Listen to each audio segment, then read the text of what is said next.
Some days it feels like the weight you're carrying isn't physical, it's emotional. It's the pressure to be liked, the need to be understood, the invisible burden of constantly trying to hold everything together so no one sees you fall apart.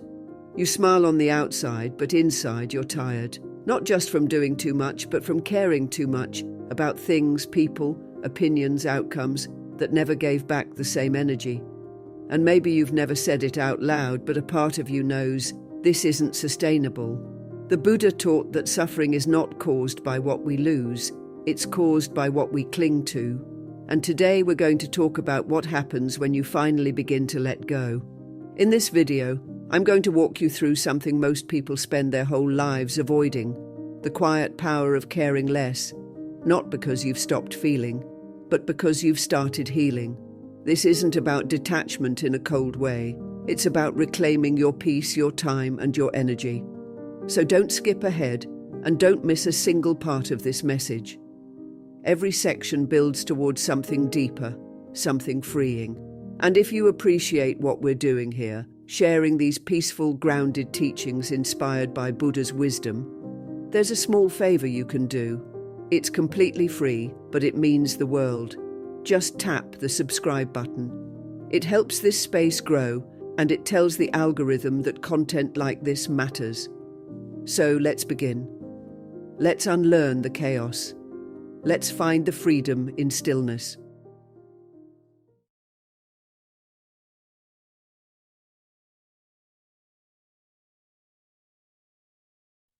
There's a moment we've all experienced when someone says something small, maybe even offhanded, and it hits you harder than it should.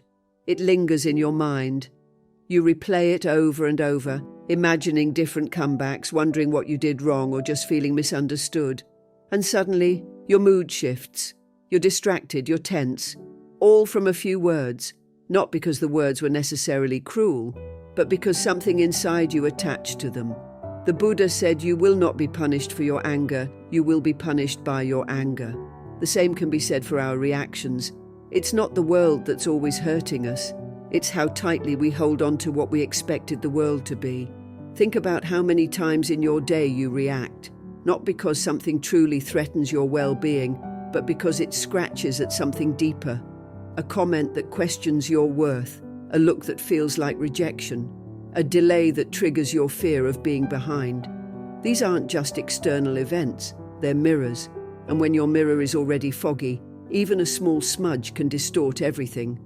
In Buddhism, we're reminded that clarity begins within. The mind is like a mirror. When it's clear, it reflects reality as it is. But when it's clouded by ego, expectation, and emotional clutter, we don't see what's real. We see what we fear, what we crave, what we resist. So why do we react so strongly to things that don't objectively matter? Why does someone not responding to a message feel like abandonment? Why does a bit of criticism echo louder in your mind than all the support you've received? It's not because the world is cruel, it's because deep inside, we've built silent expectations. We expect kindness, we expect fairness, we expect to be seen, heard, and validated. And when those expectations aren't met, we feel the sting, not because of what was said or done, but because of what we believed should have happened instead. The Buddha didn't tell us to stop feeling. He encouraged us to look deeper into the roots of our suffering. And often, those roots are not in the world. They're in our attachments to how we want the world to be.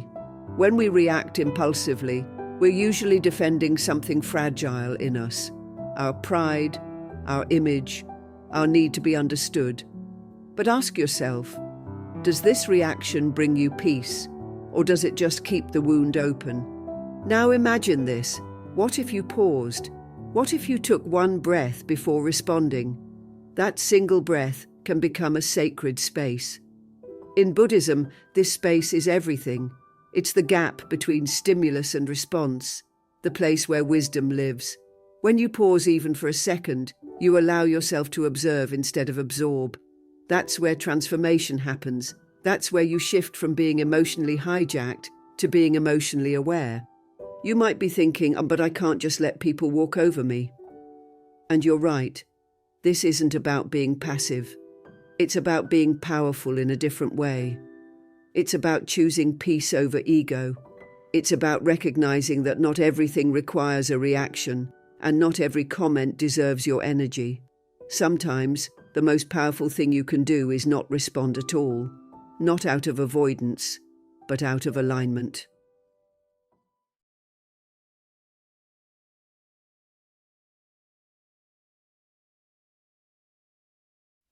Some of the thoughts that run your life weren't chosen by you. They were planted, quietly, repeatedly, until they started to feel like your own voice.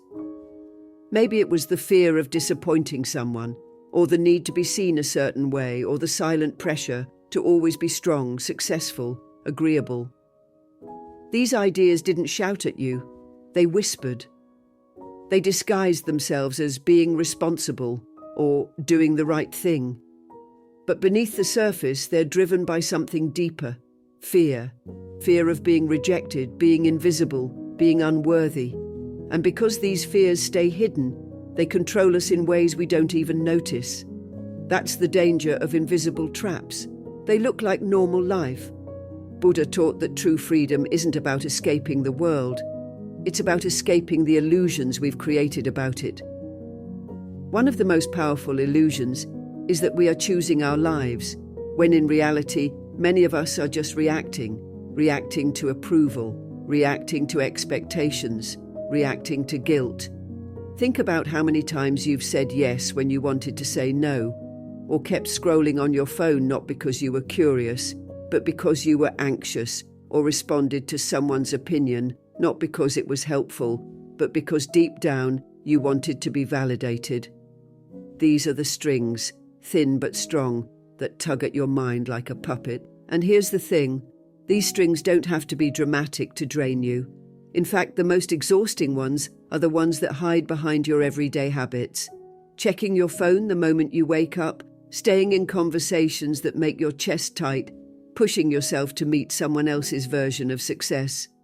Not because you love any of it, but because a part of you is terrified of what it means if you stop.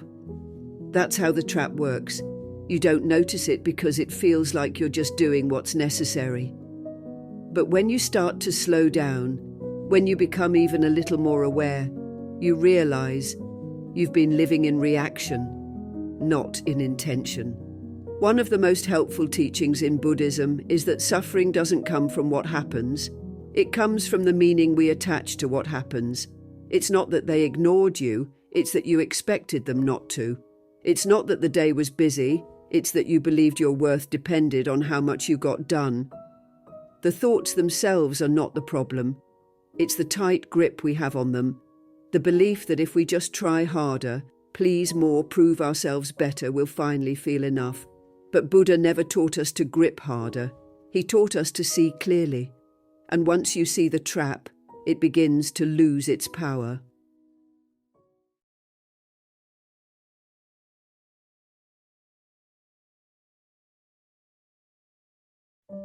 Somewhere along the way, we were taught that caring more meant we were doing something right, that being overly involved, overly responsive, and overly responsible made us better, kinder, more worthy people.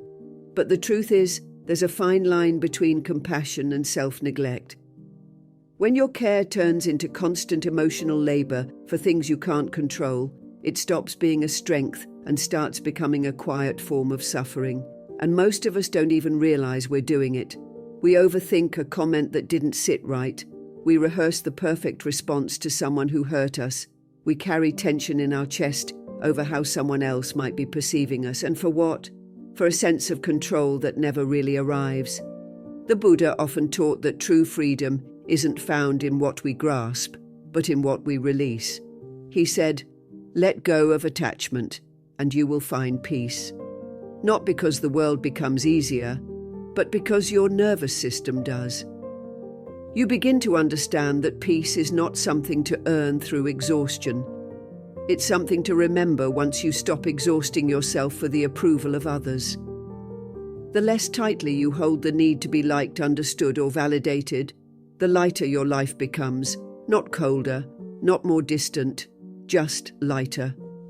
because you're no longer carrying what was never yours to carry. Caring less in the way Buddhism frames it doesn't mean becoming indifferent or apathetic. It means finally seeing what's not your responsibility. You weren't meant to fix every broken situation, to carry every emotional weight someone else left behind, or to mold yourself into whatever shape made others feel more comfortable. When you stop trying to control every narrative, how you're seen, how you're received, how every moment unfolds, you start to feel something you may not have felt in a long time: clarity. And in that clarity, a deep breath returns to your spirit. Think about it. How much of your stress comes from trying to manage things outside of your control? Someone's opinion, a response you were expecting, a plan you mapped out that didn't go as hoped. You grip harder, thinking if you just try more, care more, explain more, then everything will click into place. But instead, you burn out. The grip doesn't bring peace. It only creates more tension. That's because clenched fists can't receive anything. Not love, not peace, not joy. You have to loosen the grip to feel again. Buddhist wisdom invites us to sit with this discomfort and see it clearly. Not to push it away, but to understand it. Ask yourself gently, what am I holding on to that keeps hurting me? Is it someone's approval? A story about who you thought you had to be? A version of life that no longer fits? You might find that your suffering didn't come from the thing itself, but from your refusal to let it go. This is where non-attachment becomes not just a concept, but a deep act of self-compassion. You begin to shift from controlling to trusting, from chasing outcomes to embracing presence.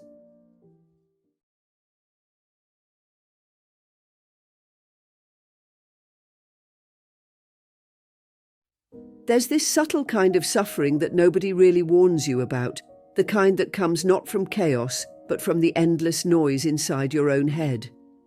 You're going about your day, everything on the outside looks fine, and yet something feels heavy. You overanalyze a look someone gave you. You question a message you sent. You wonder if you said too much or not enough. And before you know it, you're spiraling into a cloud of self-doubt, fear, and made-up stories. The Buddha once said, "All that we are is the result of what we have thought." But what happens when what you've been thinking isn't helping you, but hurting you?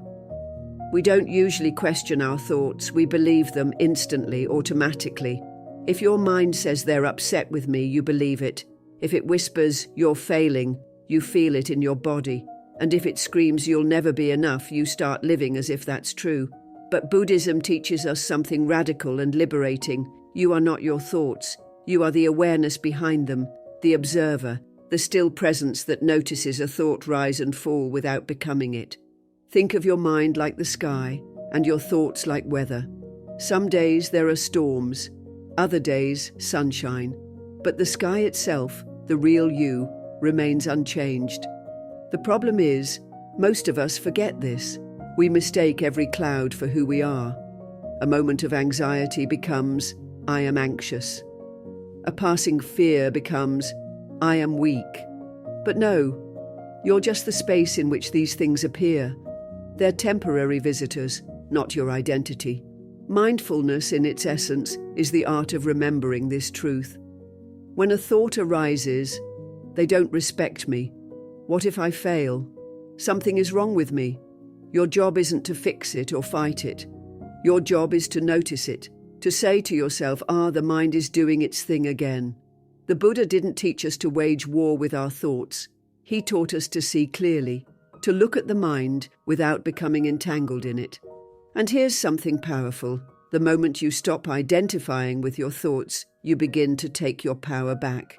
You stop reacting to every mental story as if it's true. You start creating space between thought and action, between emotion and behavior. That space is where your peace lives. That space is what allows you to respond with wisdom instead of reacting from fear. It's not easy at first. The mind is loud, persistent, convincing. But the more you practice watching without grabbing, the stronger your awareness becomes. You begin to see patterns. You begin to notice that certain thoughts always show up when you're tired or vulnerable or triggered. And you begin to realize you don't have to believe them. Just like clouds, they come and go. You don't chase them. You don't fight them. You just let them drift.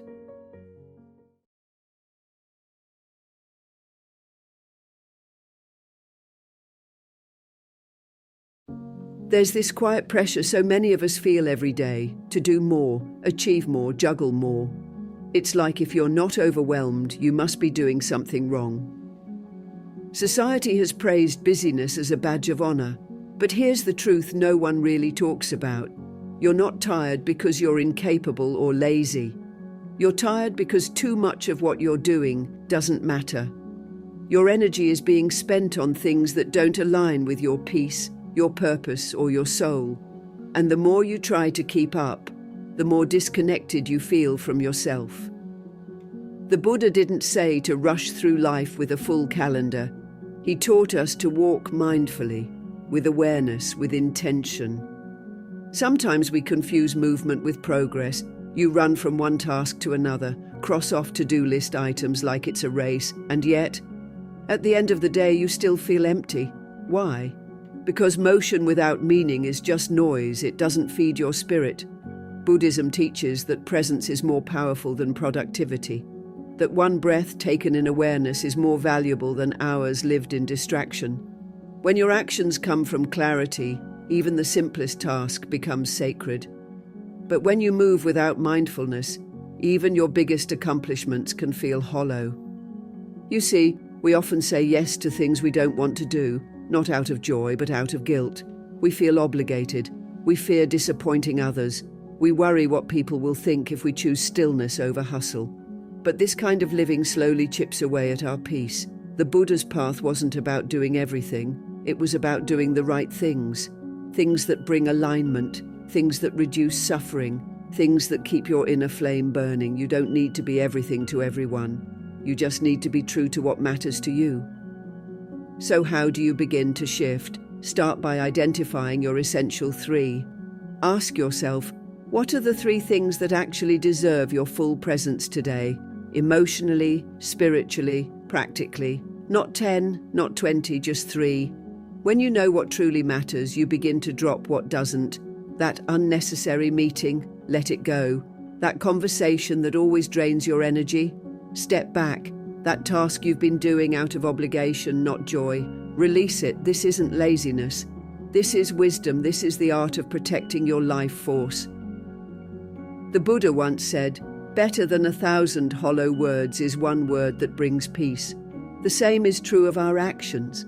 Better than 1,000 rushed tasks is one moment of deep, mindful presence.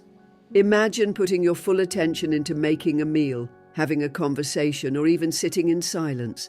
Suddenly life begins to feel fuller, not because you added more, but because you finally showed up.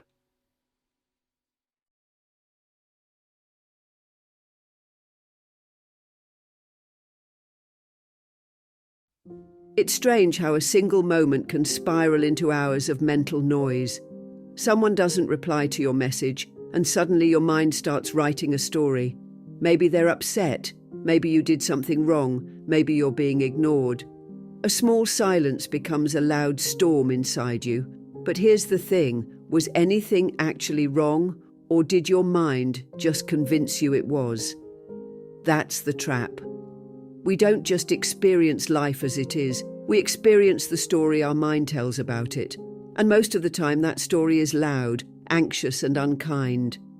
The Buddha didn't teach us to escape the world, he taught us to escape our illusions about it.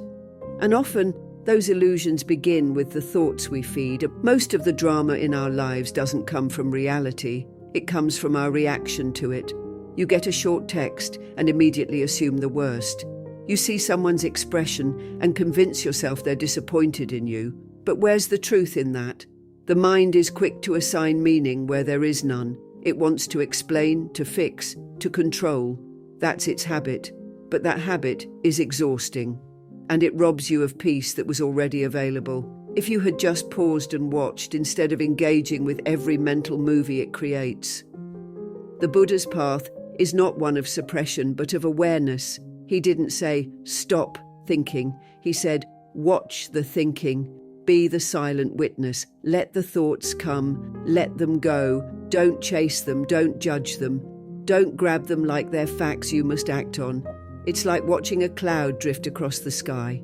You don't have to follow it, and you certainly don't have to believe it's a storm. One of the most powerful things you can learn is this: not every thought deserves your attention. Not every thought is worth your energy. Some are just echoes of old fears, outdated beliefs, or passing emotions. So what can you do instead of reacting? Practice stillness. When a thought rushes in, pause, breathe. Ask yourself, is this actually true? Or is this just a story my mind is creating? That one question gives you space. And in that space, you reconnect with your power. The more you watch your mind without becoming it, the more peace you reclaim. You begin to realize you don't have to fix the feeling. You don't have to answer every fear, you can simply observe it. And from that place of non-reaction, something beautiful happens. Your nervous system calms down. Your heart softens. Your body stops bracing against imaginary threats. You may think this sounds passive, but it's the opposite. It takes strength to sit with discomfort without being consumed by it. It takes courage to say, I see this thought, but I'm not going to let it run my day.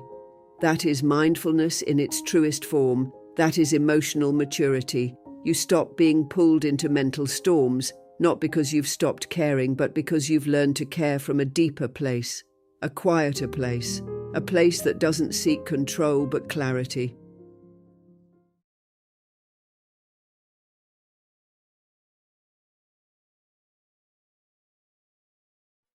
There's a moment we don't talk about enough, the moment after we've been hurt, let down, or disappointed.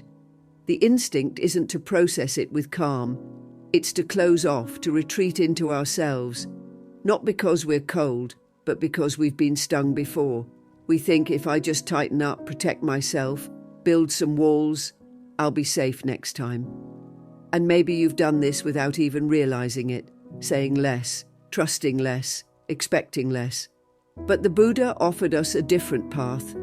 He taught that true peace doesn't come from avoiding pain. It comes from remaining open, even when the world gives you every reason to shut down. It's easy to think that closing off is strength, that pushing people away, not feeling too much, or staying silent is how we heal. But that's not healing, it's surviving. And survival mode isn't where your spirit is meant to live. You're meant to thrive, to grow, to love. Buddhism reminds us that clinging is the source of suffering. And oddly enough, we cling to the pain too. We clutch the hurt. We repeat the story in our heads. We wear it like armor, thinking it'll protect us. But the truth is, that armor gets heavy. It blocks the very thing we're all searching for: connection, clarity, peace. Think back to a time when you were emotionally wounded. Maybe someone betrayed your trust. Maybe you gave your heart and it wasn't handled with care. Maybe you just got tired of always being the one who opens up first. In those moments, it's natural to harden, but hardening is not healing, it's a reaction. And in the Buddhist path, we learn that reaction is the opposite of mindfulness. To stay open in the face of pain is not weakness, it's awareness. It's strength that doesn't shout, it whispers, I will not let this experience change who I am at my core. That's what we often forget. Pain is a teacher, but only if we're willing to stay in the room. When you shut down, you stop learning. You cut yourself off from wisdom. Buddha taught that you only lose what you cling to, and that includes your grip on the idea that pain must equal withdrawal. Staying open means allowing the pain to pass through you without becoming part of your identity. It means saying, yes, that hurt me, but I will not live from that hurt. Now, staying open doesn't mean tolerating everything or accepting mistreatment. That's a misunderstanding. What it means is refusing to let the actions of others shrink your capacity for love, joy, and truth. It means remaining curious when your instincts scream judgment. It means softening when you've been told to toughen up. It's easy to shut down, it's safe, but it's also isolating. Emotional resilience in the Buddhist sense isn't about resistance. It's about presence. It's the ability to feel fully and still return to peace. You know when you feel that tightening in your chest, that subtle clench in your jaw or stomach when something painful happens? That's the body closing. That's your nervous system saying, protect yourself. But what if, just for a moment, instead of closing, you breathed into it? What if you asked yourself, what am I really guarding right now? It's often fear of being misunderstood, of being abandoned, of being hurt again. But when you name the fear, it loses its grip. And when you breathe into that space instead of running from it, healing begins.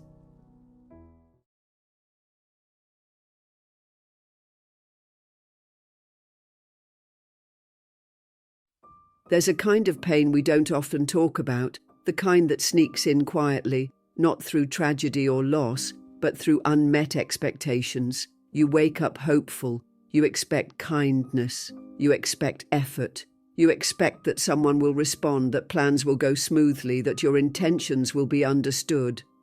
But life rarely follows the script we write in our heads, and when it doesn't, we're left feeling disappointed, tense, or even heartbroken. Not because something truly terrible happened, but because reality didn't match the version we were clinging to. And that subtle tension we carry, it builds.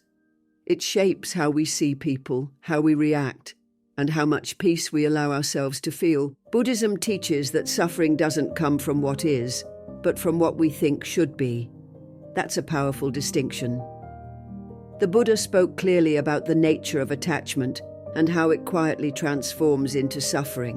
When we expect people to behave a certain way, when we expect life to move according to our timeline, we are essentially tying a rope between our happiness and something we don't control. And every time reality pulls in a different direction, that rope tightens and it cuts into us. Not physically, but emotionally. It starts to drain our energy, our mood, our clarity. Think about it. Who are you currently waiting on? Is it someone who hasn't texted back? A friend who didn't show up the way you hoped? A boss who hasn't recognized your effort? A situation you've been trying to control that just won't align? These unspoken expectations don't seem like a big deal, but they shape our entire emotional experience. And the more we grip the rope, the tighter we hold on to how things should be, the more we suffer. Not because the world is cruel, but because we're asking it to obey a script it was never given. Now, this doesn't mean you stop caring. Buddhism doesn't ask us to become numb. It asks us to become free. There's a difference between having preferences and having rigid expectations. The Buddha taught that we can still live with care, still move with intention, without being imprisoned by how things must unfold. It's the difference between holding an open hand and a clenched fist. One is ready to receive whatever life offers. The other can't hold anything without breaking it. So, what do you do with all these expectations? You name them, you become aware, you say to yourself, right now, I'm holding the rope of expecting them to apologize. Or, I'm gripping the belief that this situation should be easier. Just that act of naming starts loosening the grip. And from there, you make a choice to hold tighter or to let go. Not for them, but for you. Because your peace matters more than a perfect outcome. Your mental clarity matters more than someone's reaction. And your well-being was never meant to be so easily thrown off course by the behavior of others.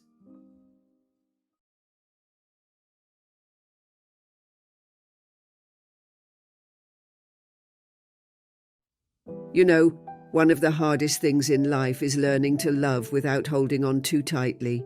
We grow up thinking that if we care deeply, we should prove it by clinging. That if something is important to us, we have to protect it, fight for it, never let it go. But often that instinct to grip ends up creating more pain than peace. The Buddha taught that attachment is the root of suffering, not because caring is wrong, but because clinging turns love into fear. And that fear, of loss, of change, of not being enough, tightens around our hearts until what once felt beautiful starts to feel heavy. Think about water in your hand. If you cup it gently, it stays. But if you try to grab it, squeeze it, contain it, it slips right through your fingers. That's how it is with people, outcomes, even our dreams. The tighter we cling, the more they resist. Non-attachment doesn't mean not loving. It means loving in a way that allows space. It's the difference between holding someone's hand and gripping them so tightly that neither of you can breathe. And that space, that freedom, isn't distance, it's clarity, it's trust, it's presence. You're not saying, I don't care what happens. You're saying, I will care without needing to control. But here's the tricky part. Most of us don't even realize when we're clinging. We think we're just being passionate, committed, responsible. We say things like, I just want to make sure everything goes right, or I need this to work out, or what if I lose this person? And those thoughts, repeated enough times, become emotional chains. Chains around our peace, chains around our freedom. Buddhism teaches that nothing is truly ours to hold. Not people, not moments, not even the identities we build. Everything arises and passes. Trying to trap it only makes it slip faster. This is especially hard in relationships. You love someone deeply, and naturally you want them to stay. But the more you try to shape how they show up, the more tension you create. True love, grounded in non-attachment, says, I choose you and I allow you. I allow you to change. I allow you to come and go. I allow you to be who you are, not who I need you to be. And in that allowing, the love becomes deeper, not because it's secured, but because it's free. As the Buddha said, to understand everything is to forgive everything.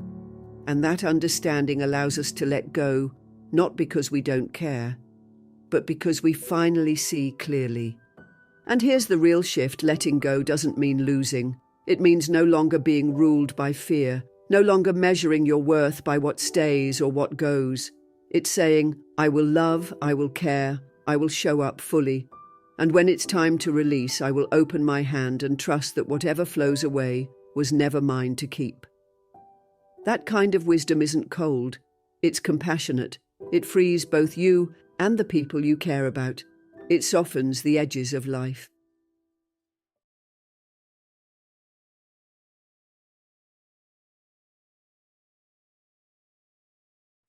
There's something quietly exhausting about living for everyone else.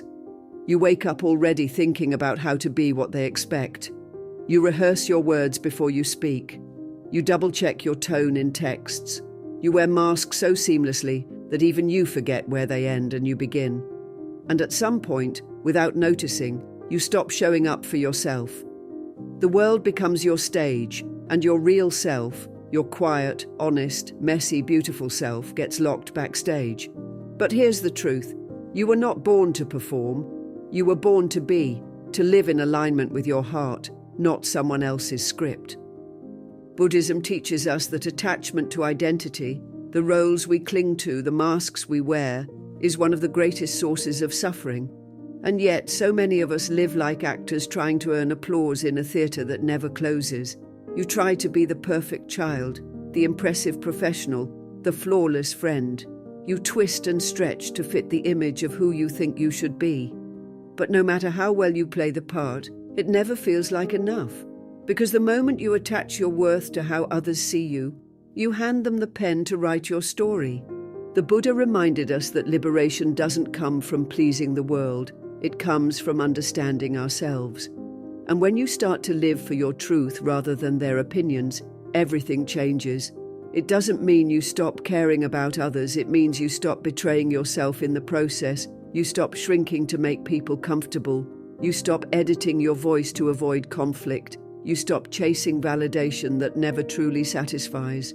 You begin to say, this is who I am and I no longer need your permission to exist that way. Ask yourself, who are you still trying to impress? Whose approval are you chasing? Maybe it's someone who once made you feel small. Maybe it's the collective voice of society telling you what success should look like. Maybe it's the version of yourself you post online, the curated highlight reel you hope others will admire. But what if you let go of all of that? What if, instead of shaping yourself to fit the world, you shaped your world to fit you? You see, when you stop performing, you don't become less. You become whole. You give yourself permission to rest, to feel, to be imperfect. And you begin to discover that your presence, not your perfection, is what people genuinely connect with. Buddhism invites us to return to our essence, to strip away illusion and see ourselves clearly, not as we should be, not as we pretend to be, but as we are, alive, aware, evolving. You don't need to keep proving yourself. You don't need to wear strength like armor or achievement like a crown. Your worth is not a show. It's not a metric. It's not something you earn. It's something you remember. So drop the script, walk off the stage, come home to yourself. That's not rebellion. That's peace.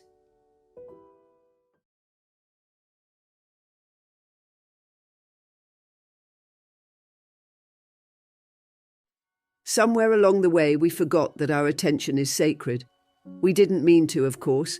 It just happened gradually. One notification here, one message there, one more scroll before bed.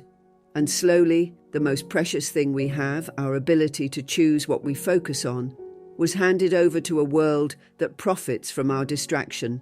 What was once stillness turned into noise. What was once clarity turned into mental clutter.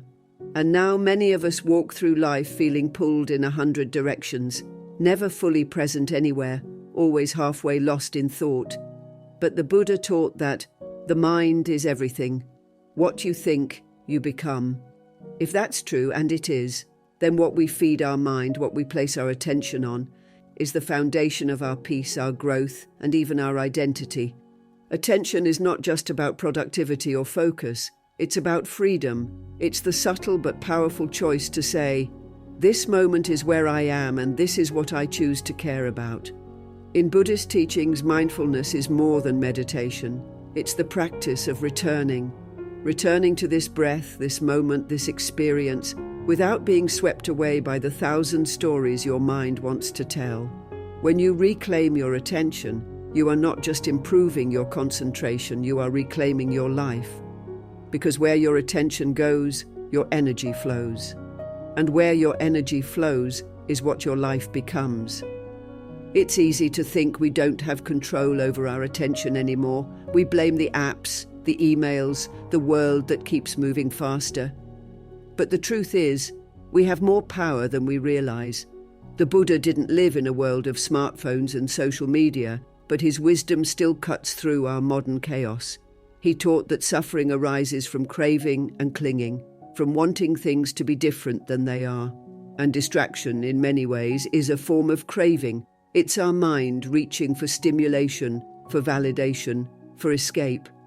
But when we pause, when we simply notice that our attention has wandered and gently bring it back, we are doing something revolutionary. We are breaking the cycle of unconscious reactivity. We are stepping out of craving and into presence. Let's get practical. Look around your daily life. What are you feeding your mind with every day? Are you starting your mornings with calm or with chaos? Are you spending hours absorbing opinions that don't align with your values, scrolling through highlights of other people's lives, reacting to drama that has nothing to do with your peace? Every time you do, you're not just losing time. You're scattering your energy, weakening your clarity, and training your nervous system to stay on edge. But there's a different way. You can start small, clear your digital space, unfollow accounts that bring stress, turn off notifications that pull you out of the moment, choose silence over noise and reflection over reaction. It won't always be easy, but it's always worth it. You don't have to chase peace. It's already within you, quietly waiting beneath all the noise you've been taught to carry. The moment you begin to reclaim your attention, you begin to reclaim your life. Thank you for walking this path with me today and for being a part of Buddhist journey. If today's message spoke to your heart, there's more waiting for you. Watch one of the suggested videos on the screen now. Let's keep growing, healing, and coming home to ourselves. One breath, one step, one teaching at a time.